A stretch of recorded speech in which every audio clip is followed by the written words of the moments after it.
This episode of The Extraordinary Keys for Life with Julia Anais is brought to you by Synergy for the Soul, working together to help you shift paradigms, envision a better life, empower your mind to live a better version of life through educating via workshops, retreats, and events. For more information, head to our Facebook page, Synergy for the Soul.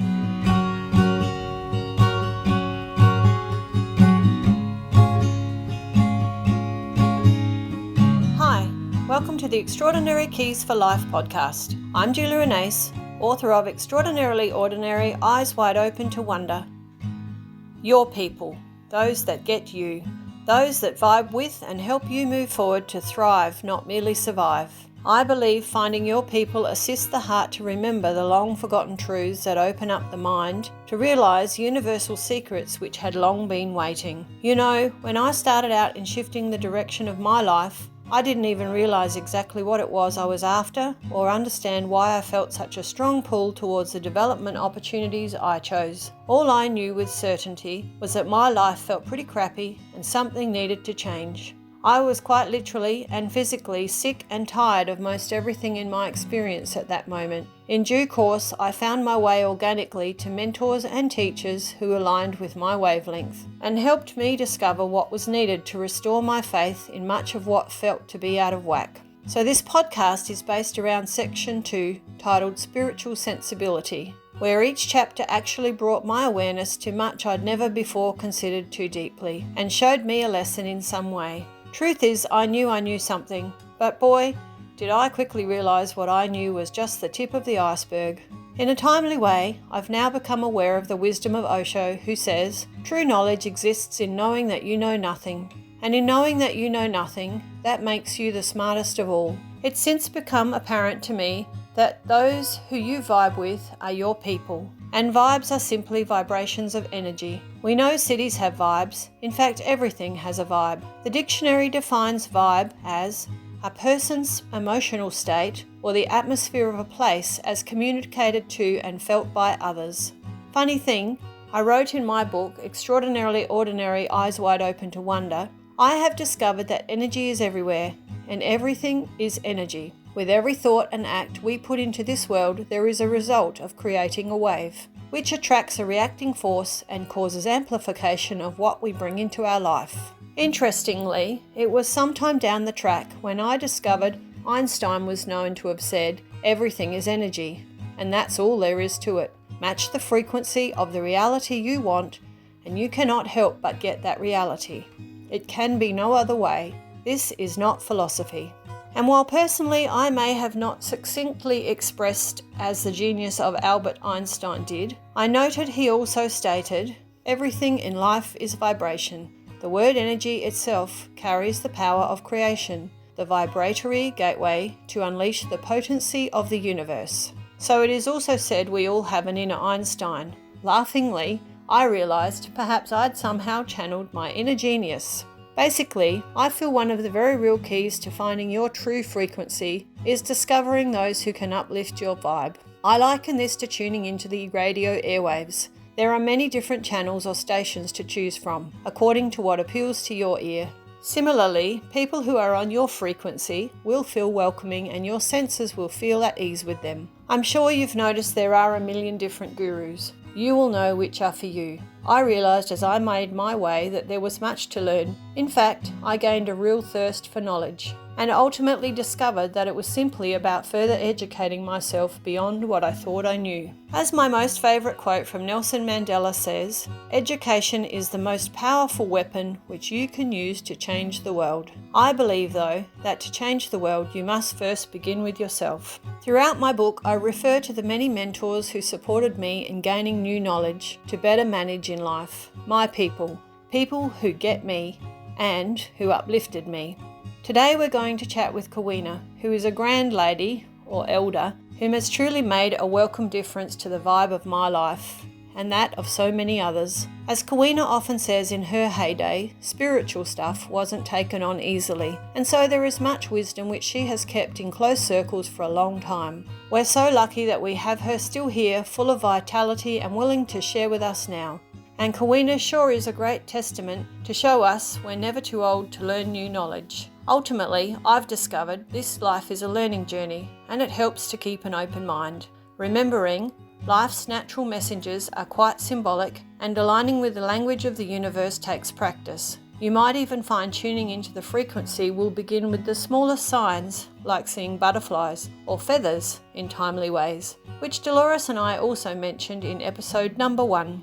As I've recognised many times, often leaning into what we least understand brings the greatest understanding of all. Noting one of the keys to finding your people, those that can help you understand more how your body, mind and spirit intrinsically works, and importantly how it can work for your benefit, is tuning into the vibes that feel right for you, as well as being aware of trusting your intuition to lead you to what you align with. Hint, if your gut tells you the vibe isn't right for you, then it likely isn't. I've discovered wisdom is an invisible thread, and life experience can greatly influence the perception of it. Remembering your people, mentors and teachers have been and possibly still are friends, family, school teachers and colleagues who you've encountered since day dot. It goes without saying each of us is influenced by many factors, including wisdom, which has been passed down through generational threads. Personally, I vibe with real and honest people who can tell you how it is in your language, gently and supportively to uplift while you figure out for yourself what you feel is best for you. In fact, I don't believe in influencing. I believe in sharing insight, which gently prompts your own knowing and instincts to kick in, because life should only be lived your way, not anyone else's version of your way. As I've said to my kids many, many times, the only person who needs to be proud of how your life feels is yourself.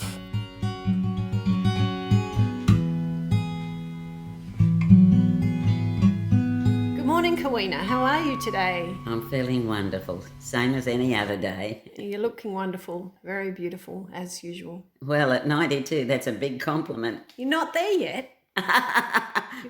I'm claiming it. It's only 2 or 3 weeks. It's not far away, but You're not quite there. Okay, I'm 91. 91 and almost 92. Yes.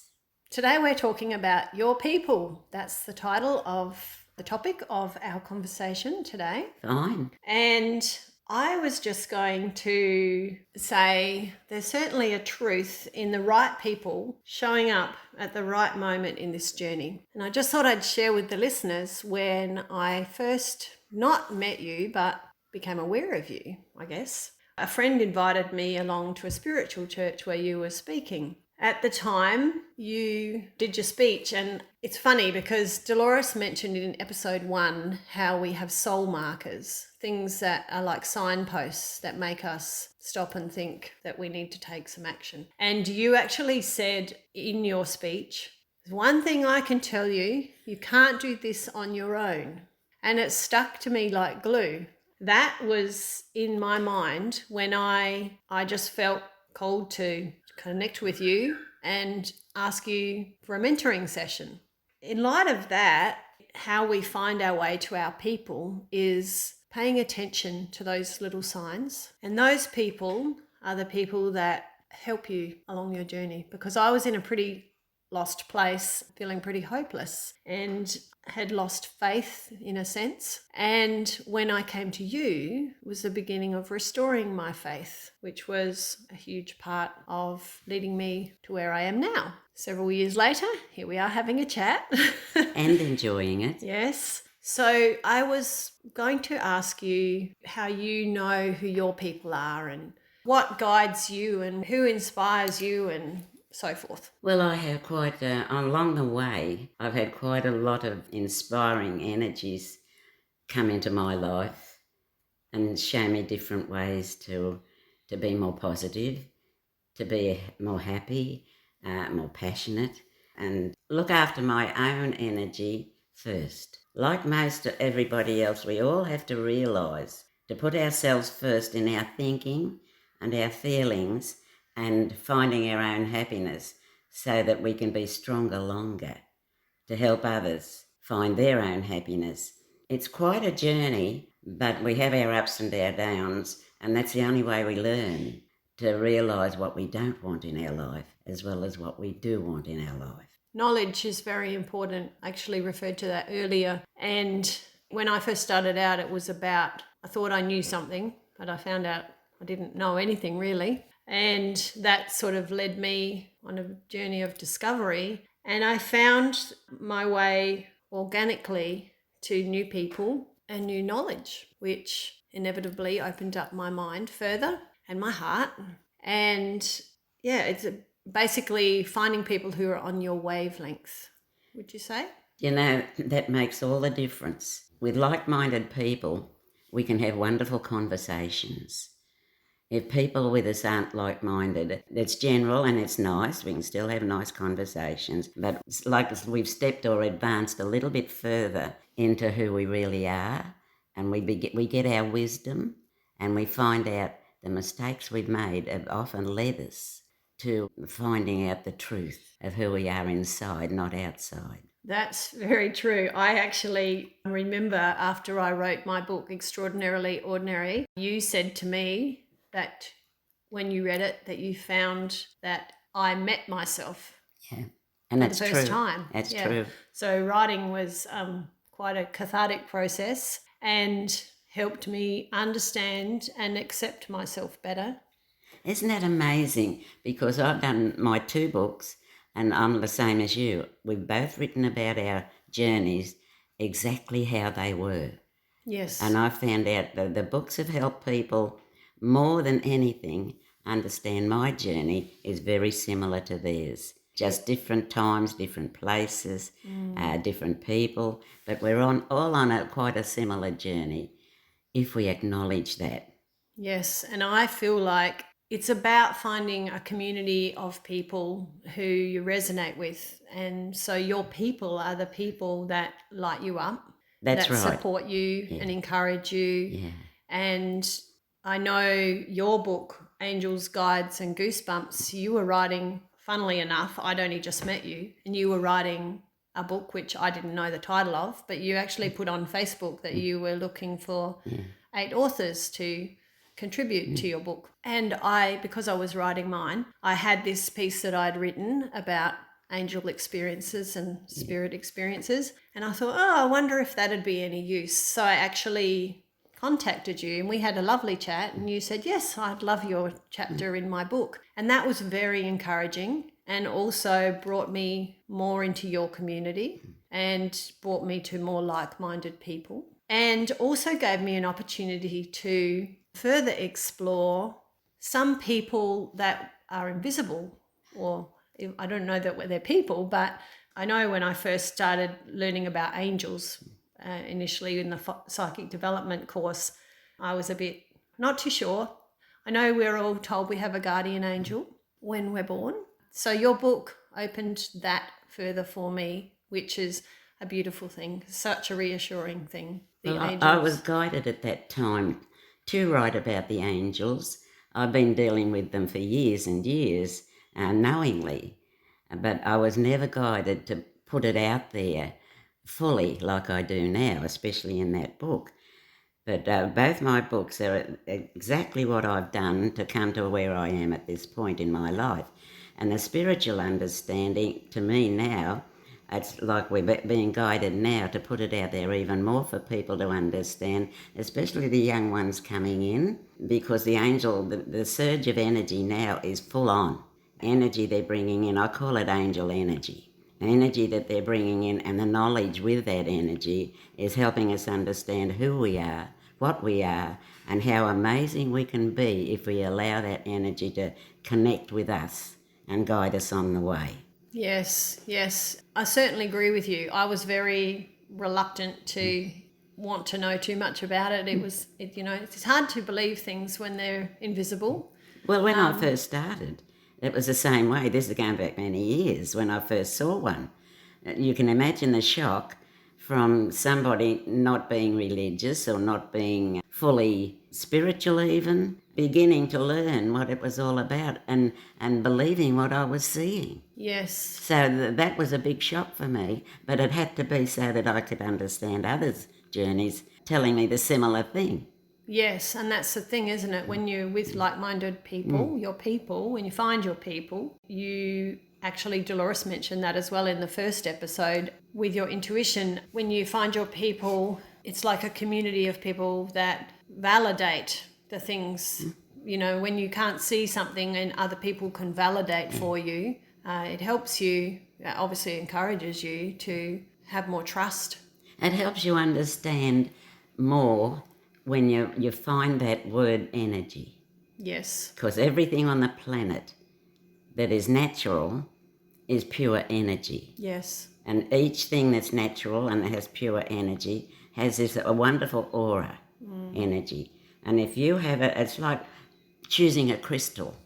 If you go into a room and find you're guided towards, even could be an ugly crystal, not attractive, but you feel that energy pull, it's as if your auric energy and its auric energy connect.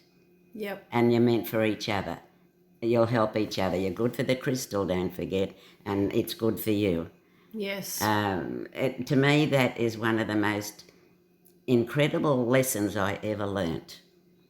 Yes. Is that everything natural is full on energy. Yes, it's really interesting because crystals, sometimes I'm drawn to polished, pretty ones, and sometimes I'm only drawn to the raw, rough ones. But I recently learnt amethyst, which I also spoke about in my book. That was one of the first crystals I found my way to, and I became aware that it was actually, it's one that does connect us directly to the source of energy in spirit. And I just recently learned that amethyst actually is the same as citrine.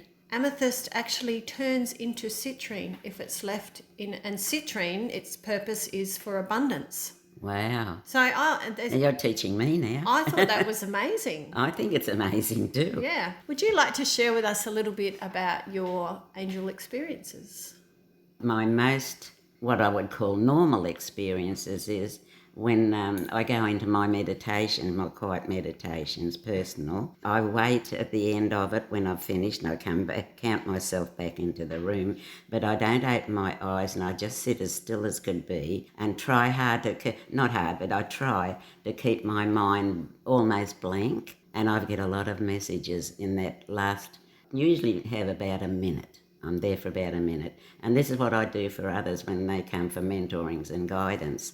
I do them a special meditation to put on their iPhone with their name through it. Yep. And that makes it personal and keeps them inspired after they've left your talking and helping and understanding. But it's an amazing thing with the angel energy. Once you accept it, that it's there, it comes in full on. And our life is never the same. It improves all the way, and they help us understand who we are and how valuable we are to the infinite energy. The God spark within, I believe that there's a tiny little God spark within when we're born. That's left behind, and when we go back home, that God spark goes back home with us. That's what, to me, that's what it's all about. Which is energy, again. It's all pure energy.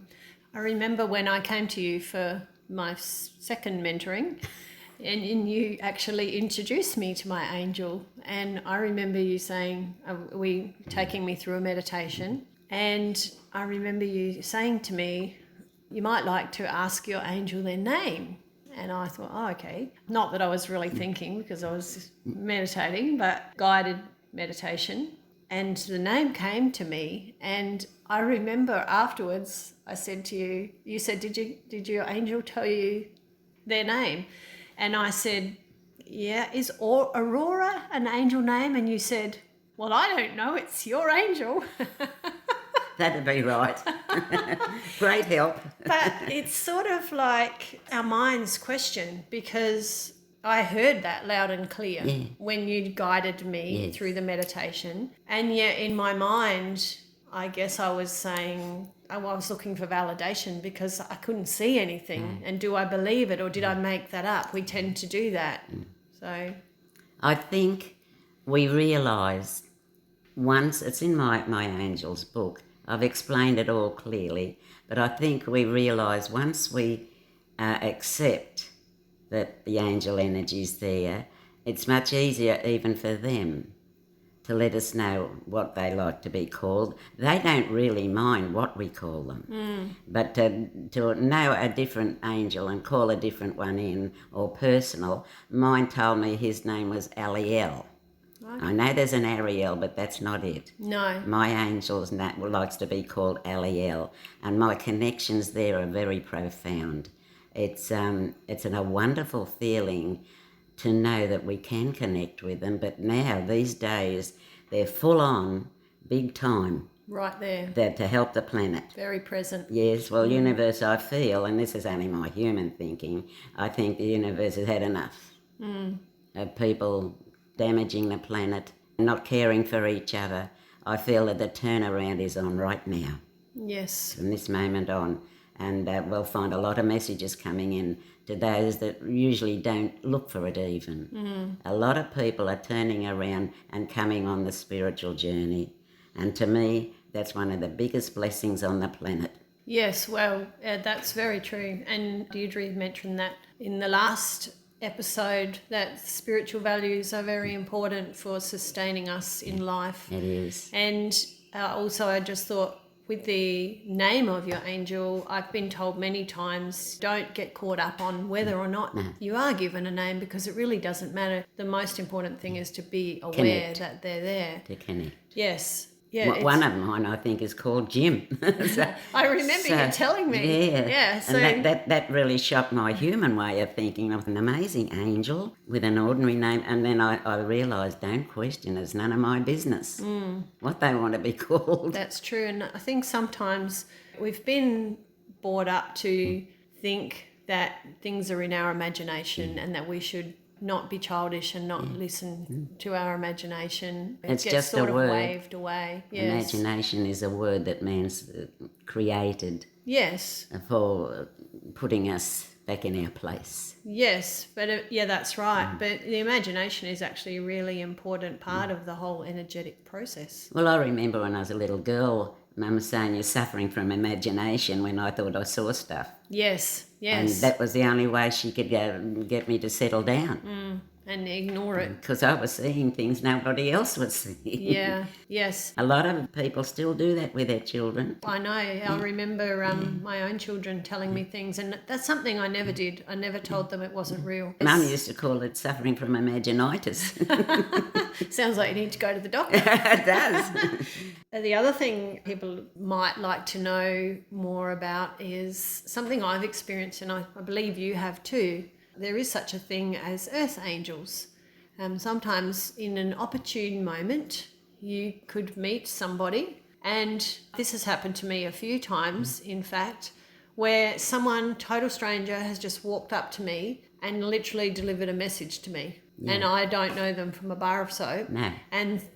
But they've been guided to do that. Yeah, and they've literally given me something very valuable, and even though I may not have known in that very moment, in somewhere down the track it's become really important. So would you like to explain that further? My human thinking likes to think of that as when people offer us special guidance and help. I feel it's usually kind people do the angel's job. They intercede in between, and I think they're just passing on the messages that we're not used to listening to before we get into the journey, the spiritual journey. Yeah, and I guess because if a human can speak the message, it's more readily able to be accepted. It's like representing. If we hear it in our mind, we're more likely to disregard it. Yes. Yeah. Yes, if a human speaks, we do take more notice, unless we're fully on the journey. But once we're on the journey, we're fine. We just go along and do the thing that comes naturally. Just listen to the voices in our head. That's the one. What our imagination tells us. That's right. It's all good fun. But we know the difference between the voices in our heads than the imagination. Yes. Yes, that's true. That's how I've learnt to know the difference between angel energies, guidance, than just thinking out new ideas. It's very obvious, isn't it? So we can get good ideas ourselves, but when we feel the difference in the vibration of the voices, that's when we know we're on the level of their energies. Yes. Yeah. Yeah. It's an amazing journey when you embrace it fully. That's true. So perhaps one of the key things to discovering angel energy and becoming aware of your own higher mind and your guidance is meditation. Definitely. Would you like to expand on that subject for us? Well, I feel with the meditation, it's a great connection if we trust it and we believe in it. And the main thing practically here is plenty of oxygen for the brain to be able to think clearly, especially in meditation.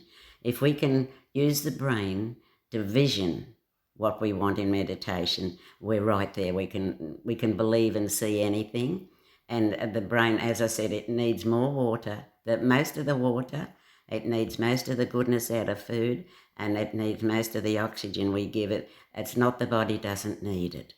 The body can flop around 24/7, but the brain and the imagination is what needs it. Our mind needs all the goodness out of those three things. Yes. So be aware that do the oxygen, the breathing. You take on the breathing, you'll find you'll be a lot more energetic. You'll find you'll be a lot healthier. You might even let go of some illnesses. But the body needs it, but not as much as the mind. Yes. It's the mind that needs that oxygen. So be aware how important it is to do your breathing exercises, especially the throat breathing, if you can. The meditation I started out with, just short guided meditations, and that gives you a chance, and obviously the breathing, it goes together because you have to breathe into, as you've... To raise your vibrations. Yes, and as you've taught me, as you breathe into the meditation, your mind can't think about things while you're concentrating on breathing. That's right. So the breathing that it takes your mind away from the daily need to know what you think about, what you're going to do after the meditation. Yes, so the breathing that you mentioned in our last episode together, Life is Short, which gives us the oxygen, it all works together, tapping into the energy. Full on energy. So to... it's a secret. It is the secret to life. Meditation and breathing. Yes. Yes, It's most important. Certainly found for myself that was the most profound beginning for me, was realising in meditation that I could see things and feel things that I hadn't before recognised. Meditation can even be just sitting quietly for 5 minutes and doing long, slow, gentle breathing. Yes. And just relaxing. Yes. And then get back into it again. You'll find you've got a couple of hours energy at least. Because the breathing actually calms our whole nervous system. That's why we can sleep as well after it. Yes. People say, if you're going to put energy in, you will never be able to sleep at night just before you go to sleep. That's true. You sleep better than ever. What do they say? Keep calm and just breathe. That's about it. I agree. Okay. Well, I think we'll wrap it up there. Okay. And I'm happy. We will maybe go and have a cup of tea. I think we can relax over a cup of tea. I think we deserve that, don't you? Thank you so much. I appreciate your time. Bye-bye.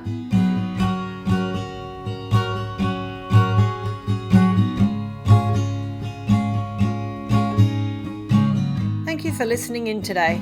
Many thanks to my guest, Kawena Gordon. You can find out more about Kawena, her inspiring life work, and where to get her books on her website www.expandingenergies.com.au. Music provided by my wonderful son Bradley Button, who you can follow on Instagram at Bradley W. Button. I'd love for you to join us for the rest of this series, and if you think someone else you know could benefit, please share this podcast with them. Coming up in episode 6, I'll be sharing with you on topic of the spirit of you. You can find me on Facebook and Instagram at Julia and Ace and Synergy for the Soul. Subscribe to YouTube to follow further episodes in this podcast, and also available on all your favourite platforms like Whooshka, Spotify and Apple. Website is currently in the works, and you can get my book online at amazon.com or barnesandnoble.com.